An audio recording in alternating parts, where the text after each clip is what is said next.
We have seen Shedeur Sanders take second-team reps before, but today, interestingly, at least during one move-the-ball period, and it was really one of the first move-the-ball periods that we've seen, the Browns actually had Shedeur Sanders go ahead of Dillon Gabriel. Yeah, I think so. I think he's earned it, and I think we've all seen that. He's done a really, really nice job with all of the things that the Browns have given him to do so far. Big news out of Cleveland. Things have taken quite a turn. Mary Kay Cabot, who used to be one of Shedeur Sanders' biggest critics, is now giving him credit where it's due. She recently shared that Shedeur has officially moved up to take first-team reps at training camp, ahead of Dillon. According to Cabot, Shedeur didn't just land the spot, he genuinely earned it, showing real improvement and skill. This is a big shift in how Shedeur is being talked about, and it really speaks to his hard work and focus. Cabot now says he's no longer just a rookie backup, he's a real contender for the starting QB job. Head coach Kevin Stefanski has reportedly approved Shedeur for those first-team reps, which are expected to start next month. It's a big step forward, and a clear sign that Shedeur is ready to compete at the top level. As we get closer to the season,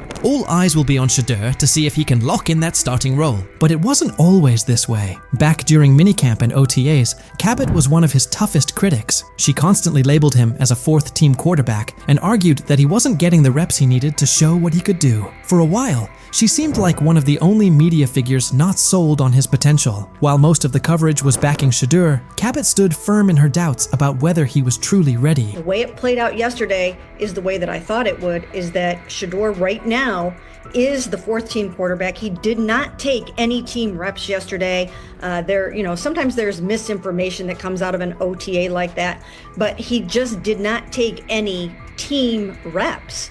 And not just that he wasn't the second guy or the first guy, he didn't take any 11-on-11s yesterday. At one point, Mary Kay Cabot even claimed that Cleveland wasn't setting up Shedeur Sanders to compete for the starting role. In her view, Shedeur wasn't in line to start any preseason games, at least not yet. While he was holding it down with the fourth-team offense, Cabot highlighted that he wasn't being prepped the same way as Dillon Gabriel or the more experienced Kenny Pickett. According to her, the coaching staff hadn't given Shedeur the go-ahead to practice with the first-team unit, leaving a lot of people wondering what his actual role on the team would be. At that stage, it was obvious Shedeur still had a lot to prove. When Cabot was pushing the idea that Shedeur was stuck as the fourth-string QB, plenty of people pushed back, and Kimberly A wasn't having it. When she was asked whether Shedeur had been buried on the depth chart, she didn't hesitate. Kimberly shut the notion down completely. She said flat out that there was no way you could seriously put him in that spot. Anyone who thought Shedeur was being overlooked, she said, was just getting it wrong. According to Kimberly, it wasn't just unlikely, it was straight up inaccurate to say he wasn't being noticed. His skill,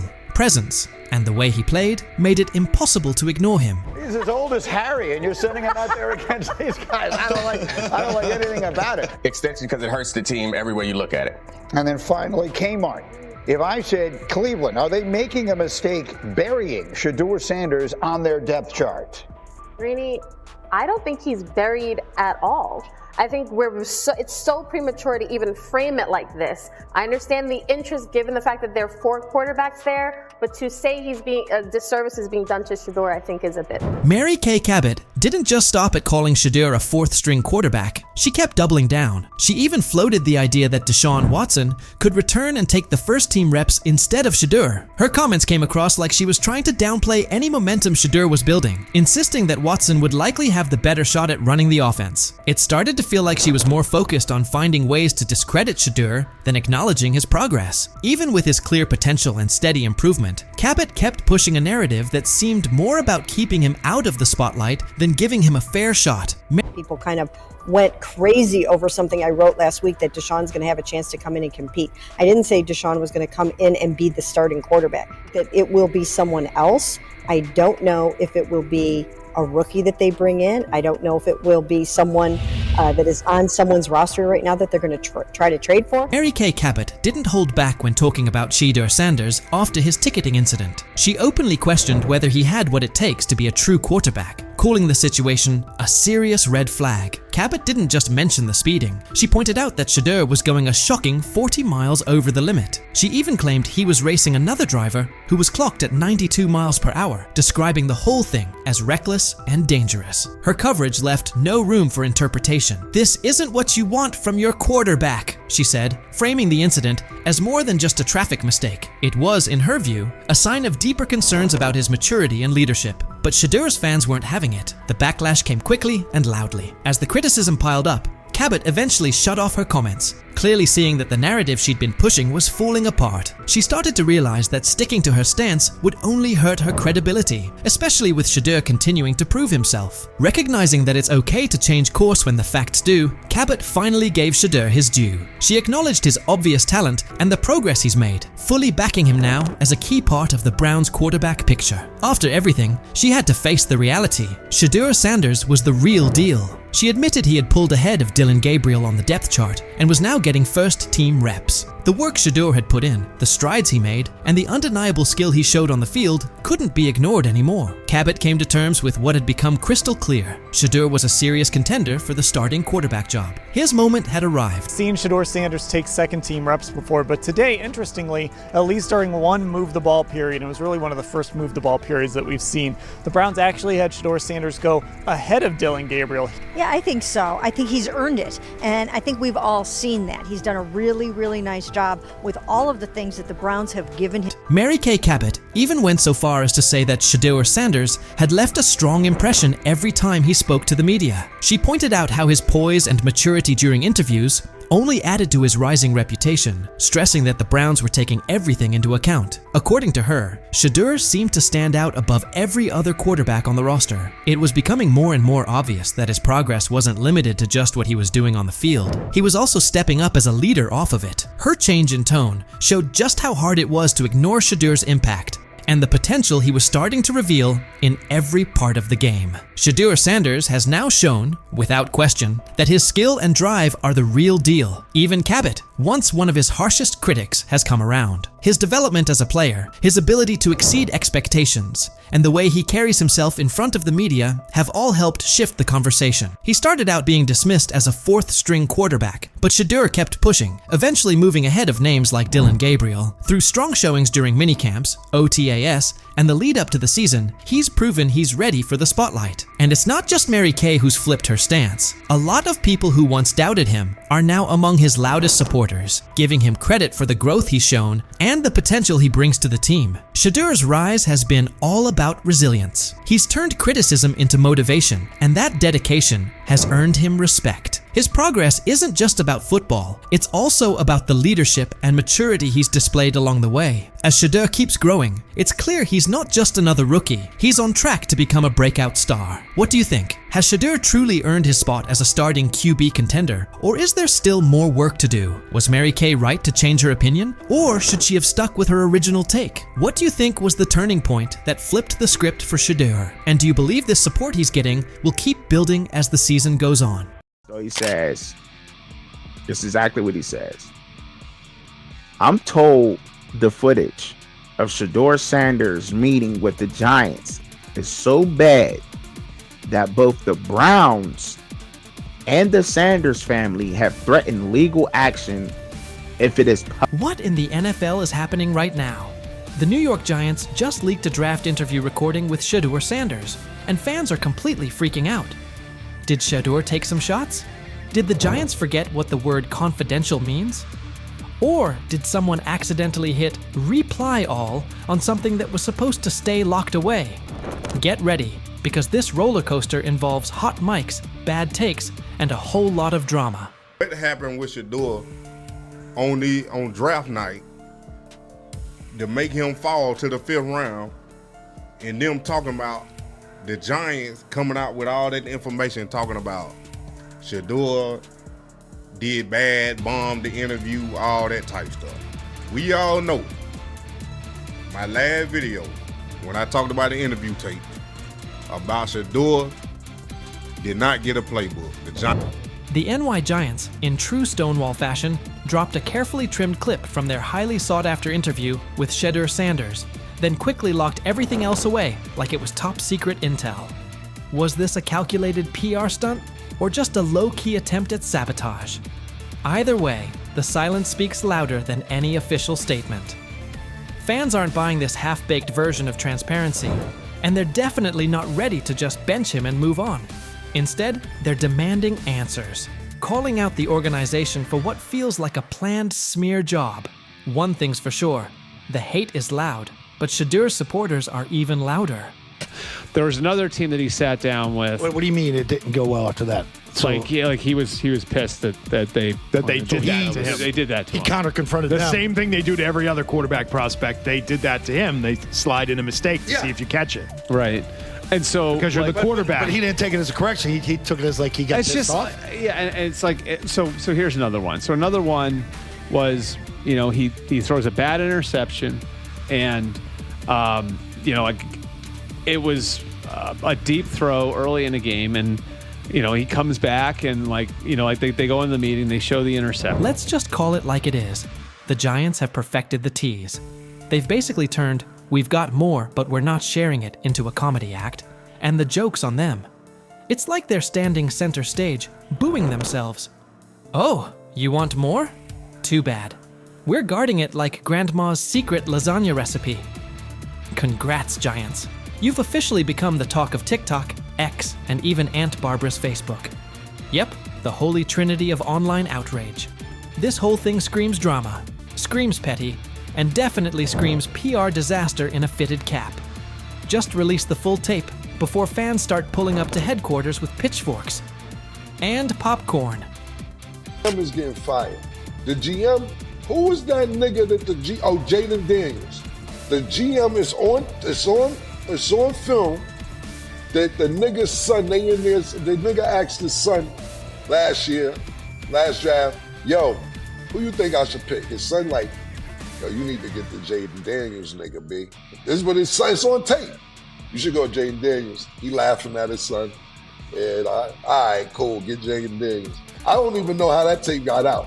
I wouldn't have let the shit get out personally. Meanwhile, Shedeur, the latest poster boy for maybe the Giants don't like talent unless it's dressed in blue and red confetti, is soaking it all in like it's just another day at practice. And here's the best part of the irony. The Giants tried to label him as all hype, no substance, a paper tiger. But instead, they accidentally turned him into the hottest name being mentioned by every sports analyst out there. They tried to bury the story, but somehow ended up stamping it in bold. It's the classic case of ignoring a trending conversation for so long that sure, people get annoyed, but at the same time, they keep your name alive better than your own PR team ever could. It's funny. New York Giants, where these tapes at? You hear me? Because if Shedeur Sanders was so unprofessional, y'all would have leaked the tapes for the whole world could see, right? Cause understand, it's a lot of he say, she say. But one thing I do know, as a young black man growing up in this world, being straightforward and not sugarcoat anything. Oh, this narrative is pure gold. Giants PR completely skipped subtlety and went straight to the "we don't like his dad" playbook. A move so awkward, it's like trying to dunk and ending up in a kiddie pool. You can almost picture them brainstorming it. Yeah, we're just not fans of QB families that aren't ours. Because nothing screams professionalism quite like having zero self-awareness. And the fan reactions? Absolutely priceless. That one little clip was all it took to set the internet on fire. Keyboards everywhere started lighting up. People are asking, why hide the good stuff? What are you trying to cover up? If there's really nothing to hide, why not just drop the full thing? And spoiler alert, they weren't whispering. Social media exploded faster than a New York City grill on Memorial Day weekend. Them out. Another moment. What they do during the film and the combine and the meetings is teams will install mistakes intentionally planted in the install, and they want you to catch them. Shedeur didn't, and when a coach called him out, once again, it didn't sit well. It's like, bro, there's not many teams needing quarterbacks, especially since Pittsburgh appears to have a deal with Aaron Rodgers and Tennessee's getting Cam Ward. So you're down to the Giants, who are not in. And that brings us to the next tasty slice of irony. By refusing to release the full interview, the New York Giants probably thought they were hurting Shedeur Sanders' image. But instead, they ended up throwing gasoline on the hype train. Rather than shutting things down, they made him look like the kid who grabbed the last cookie and somehow got blamed for taking the whole jar.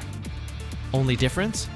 This kid's got cameras on him 24/7, and he's handling the heat like a seasoned pro.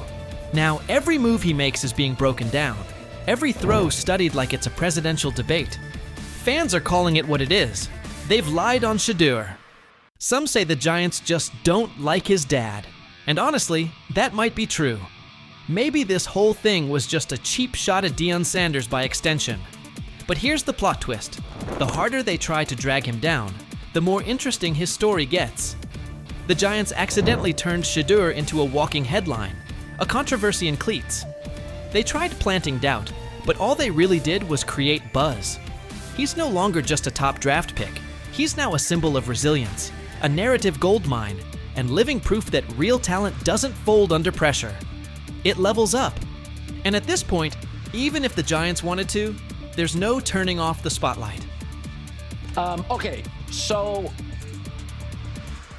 probably the most fun yet the most difficult thing I cover and we cover all year long is not games. It's the NFL draft. Because I've said this many times, you get lied to for a month to 2 months up to it. And so often during the draft, and every few drafts, there's a guy that really falls, precipitously falls. This year it was Shedeur Sanders, it's been Aaron Rodgers, it's been Dan Marino. Every few years somebody falls a lot. And so, but those stories don't come out until like the fall and after. Let's not overlook the fact that the hate is so strong, you could bottle it up and sell it as radioactive cologne. You can practically watch it leaking out of Giants HQ like toxic sludge straight out of a bad superhero origin story. But here's the twist. Maybe that's their superpower. Maybe the New York Giants really believe they're cooking up some secret formula, a cocktail of manipulation and media spin. But here's the thing. Every bit of shade they throw at Shedeur Sanders only makes his story bigger. Every time they try to box him in as some overhyped diva or question his character, they accidentally hand him another viral moment. And now, he's the underdog hero rising through the smoke. Let's be real. This isn't just about football anymore. This is about narratives, control, and how the establishment absolutely loses it when they're no longer holding the pen. And the real kicker? They still won't release the full interview. You've got NFL fans, media heads, and entire Reddit threads all chanting, "Drop the tape." Like it's some long-lost Beatles album. Meanwhile, the Giants are just sitting there, staring into the void like nobody saw this mess coming.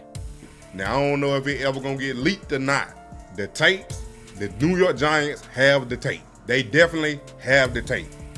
It's confirmation that they have the tape. Shedeur didn't do nothing. It's what they saying he did. I'm gonna tell you what these mixed reaction right here. So we already know about the New York Giants, but the Pittsburgh Steelers head coach Mike Tomlin reported Miles Sanders' talent, but hesitated to draft him due to previous challenges with quarterbacks like Russell Wilson and Justin Fields, leading to more cautious approach. Las Vegas Raiders. Sanders met with Raiders at the NFL scouting combine and expressed enthusiasm about potentially joining the team. His familiarity with the West Coast offense and quick release was noted positive, though concerns about his ceiling. And it's not a knock, it's just how he plays in that spread wide open offense, and you project that to a spread wide open field.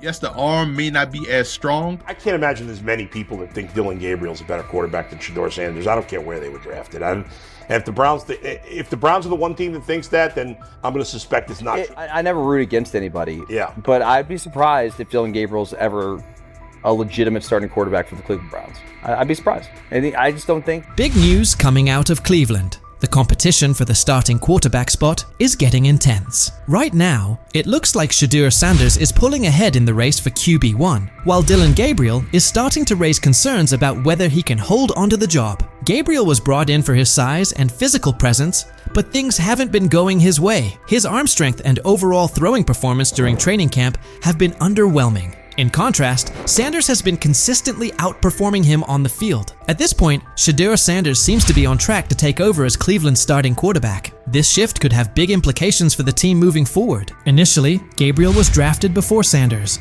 and was widely seen as the likely pick for the top quarterback spot. But there's been one major issue that keeps coming up: his height. At just 5'11", Gabriel's size has become a real concern, especially in a league where physical stature can make a big difference. Throughout training camp, Gabriel has had a tough time making long throws with the kind of ease people expected from him. In a position that demands both power and precision, that's a tough weakness to overcome. Meanwhile, Sanders has continued to turn heads with his ability to deliver accurate deep passes, using his long limbs and natural throwing ability to his advantage. It's become clear that Sanders has taken control of the QB battle during camp, while Gabriel has struggled, particularly when facing pressure or a crowded pocket. That's now led to a lot of talk from analysts, who are wondering if Gabriel's lack of arm strength and ability to perform under pressure might be too big of a hurdle for him to succeed in the NFL. The big question now: how can a quarterback with such a serious gap in his game expect to survive, let alone thrive, in one of the most competitive football leagues on the planet? Gets the ball out, he's accurate. As far as how does that translate to the National Football League, I just don't see it. I don't know why. I'm sure he's a great kid, he plays his ass off, he's a winner, but when I watch him on tape, nothing really excites me about his game other than the fact that he's pretty accurate, got a quick arm. Dillon Gabriel's struggles became pretty obvious during OTAs and minicamps, where some key issues in his game started to show. One particular rep stood out: he looked noticeably worried about defensive linemen swatting down his passes at the line of scrimmage. That concern led him to start releasing the ball a bit higher than usual, and it threw things off. Some of his passes ended up sailing over his receivers' heads, while others got tipped right at the line. It's definitely something he'll need to work on if he wants to seriously compete at the pro level. Dillon Gabriel raises a lot of eyebrows of concern. As you guys know, he had a ball batted down today, and it turned into an interception, pick six. And you guys can see right here, this was a cause of concern coming into the draft when it pertained to Dillon Gabriel, is how, his smaller frame. You guys seen it with the Johnny Manziels. Just kind of with those guys, the smaller frames getting balls batted down to the line, ultimately turns into interceptions. That being said, both Dillon Gabriel and Shedeur Sanders have things they need to work on. Neither of them is flawless, and the quarterback competition is still very much alive. Sanders has shown more consistency throughout camp, but nothing is set in stone just yet. Both quarterbacks are still in the running, and the battle is only getting more intense. While Gabriel was having his share of mistakes, Sanders was out there dropping dimes during practice. His throws were on point, showing off some serious precision and smart decision-making. One play in particular stood out. He connected with his tight end on a corner route near the back pylon. It was a tight window, with a linebacker trailing, and the receiver pressed at the line. But Sanders placed the ball perfectly. It was a textbook read. As soon as the safety bit on the short route, Sanders quickly recognized the one-on-one coverage and took the deep shot without hesitation. That kind of situational awareness, paired with his accuracy, is what's giving him the edge right now. There's even been some chatter that Cleveland may have picked up Dillon Gabriel just to block another team from grabbing Sanders. According to reports, owner Jimmy Haslam was very interested in bringing Shedeur on board, but not everyone on the coaching staff was sold at the time. Regardless of those early disagreements, Sanders is proving himself where it matters, on the field, showing that he's ready to compete at the highest level. There's a lot of speculation. He wanted Shedeur Sanders. The staff drafted Dillon Gabriel, Oregon, 2 rounds earlier. And they were doing that not because they necessarily loved Dillon Gabriel, they liked him, but they thought it would stop their impulsive owner from forcing them to draft in round 4 Shedeur Sanders. One thing that's really helped Shedeur Sanders stand out is how well he communicates on the field and takes charge of his teammates. His leadership and calm under pressure have pushed aside any lingering doubts about his potential, and he's steadily climbing to the top of the QB competition. The progress he's made in such a short span is making the coaching staff take a second look at their original plans. At this point, it's becoming clear that Sanders is making a serious case to be the future face of the Cleveland Browns. But it's not just the coaches he's winning over. Fans are fully backing him too. Across all age groups, people are showing strong support for Sanders, with many calling for him to be named the starting quarterback. His exciting playstyle, paired with his natural leadership and magnetic personality, has really struck a chord with the fan base. There's a noticeable buzz building around the idea of him leading the team, and fans are clearly invested in his journey. The hype isn't just about what he could become. It's about the energy and spark he's already bringing to the team. Fans want someone who can lead, inspire, and get results. And right now, Sanders looks like that guy. Even veteran quarterback Joe Flacco had high praise for him, saying Sanders puts a smile on his face, not just because of how he plays, but because of the positive vibe he brings to the locker room. It's obvious that Sanders is leaving a strong impression on everyone, from coaches and analysts to his teammates. I don't know if it has an impact on much, but Shedeur's been great. I mean, he's a lot of fun to be around in those meeting rooms, and I think so far there's been, at least once in the meeting room that he's made me crack a smile, and that's what it's all about. He's a young guy trying to learn some football and come out here and practice well and do those things. And like I said, he's been a lot of fun. I mean, he's come up to me and.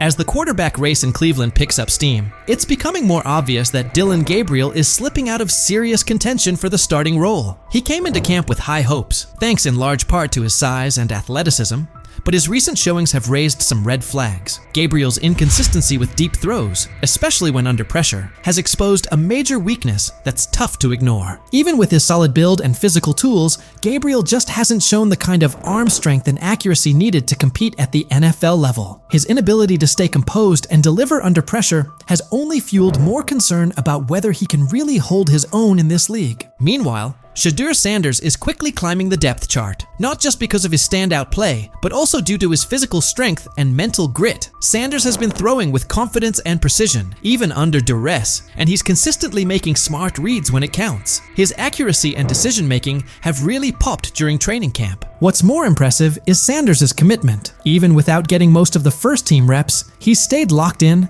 and kept a disciplined approach. That work ethic, paired with his upbeat personality and leadership qualities, has earned him the respect of both his coaches and teammates. He's become a favorite among the fans, not just for what he's doing on the field, but for the energy he brings to the team overall. With Gabriel continuing to struggle, Sanders is clearly setting himself apart, not only with performance, but with presence. So now the question goes out to Browns fans. With Gabriel trying to find his footing, and Sanders making a strong push with solid play and leadership, who do you see taking over as QB1? Are you holding out hope that Gabriel bounces back? Or do you think Sanders is the obvious choice to lead this team into the future? Let us know what you think and who you're backing.